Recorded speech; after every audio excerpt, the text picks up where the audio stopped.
After waiting far too long, Tower of Fantasy has revealed what players, thousands of players, have been waiting for since the game's announcement, the game's inception, the game's release. Tower of Fantasy is releasing on the PS4 and the PS5 with a release of 3.0 on June 27th. A launch trailer for the PS4 and PS5 was released. I do not actually see any announcement over on their Twitter.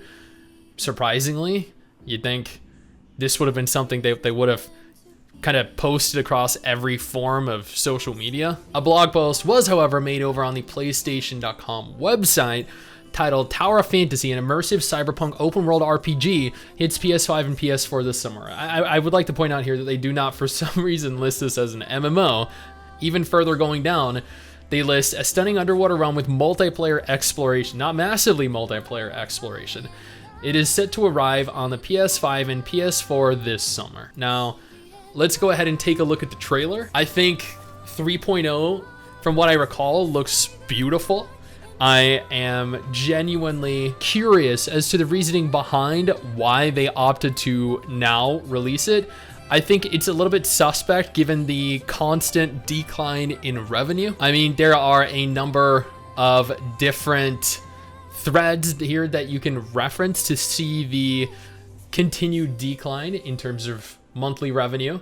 Tower of Fantasy, 3.6 million down from 4 million. This is total, combining both China and global. 2.7 million for March, 1.7 million for April. Here we have January, February, March, April. Let's take a look at Tower of Fantasy.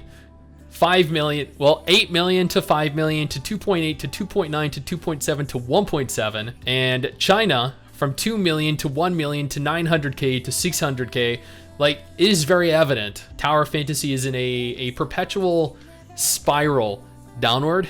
And I feel like, and I am glad that they are finally releasing onto console, but I feel like this is to milk the remnants of what they can. Before we go any further, I just want to take a moment here to thank all of our incredible patrons. You guys allow me to continue to play games like this for a living, and I can never truly repay that kindness.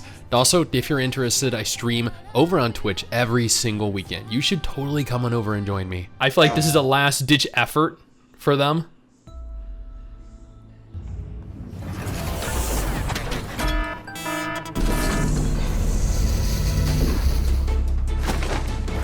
All right, I like the shot. Nemesis.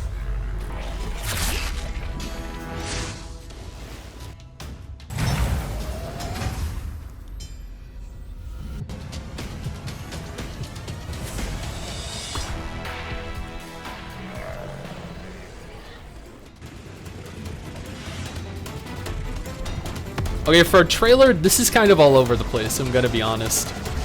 Like looking at the trailer for Honkai Star Rail, I think comparing it to this trailer, like, man, that was beautiful. So is she. And so is she.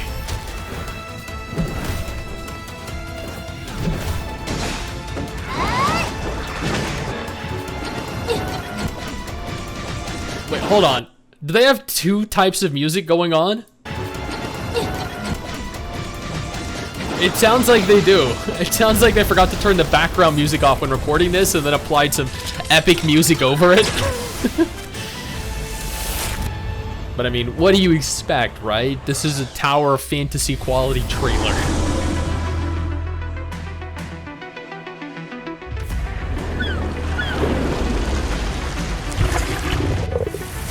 I do think the underwater zone, though, looks really good. Like, fucking incredible.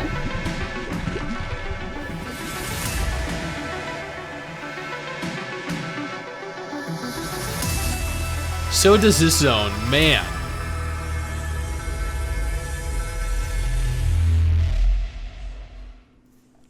Dude, I'll admit, that was an okay trailer. It definitely seemed very choppy, very all over the place, and admittedly, over the course of the day, has only accumulated 9,000 views. That is surprisingly low, given it's a a launch trailer for the PS4 and PS5. Now, honestly, I think this is a good thing. I do. Like, before you guys jump to the conclusion that I'm hating on it, I'm not. I genuinely and wholeheartedly think this is a good thing. Releasing on as many platforms as possible means the maximum number of players will be able to play it. This gives it the largest chance of success. At its core, Tower of Fantasy is a very fun game. I might even argue that if we disregard the poor handling from Hada and Level Infinite, then Tower of Fantasy is actually a good game. There are aspects of it that are very bad, but at the end of the day, I think it's a good game. It's just been handled exceptionally bad. And if it were handled by a more competent company, probably would have seen a lot more success than it's seeing now, as opposed to the decline that it's been seeing recently. Nevertheless, I think it's very cool that we're going to be able to play it on console. I think the 3.0 update looks exceptional, and I'm curious to see where it goes from here, if their earnings actually manage to do a 180 and start an incline, or if we're going to see an end of service announcement sometime later this year or in 2024. Either way, if Tower of Fantasy isn't your kind of game, absolutely no problem. I got you covered with 2 different videos on screen right now that might be of more interest to you.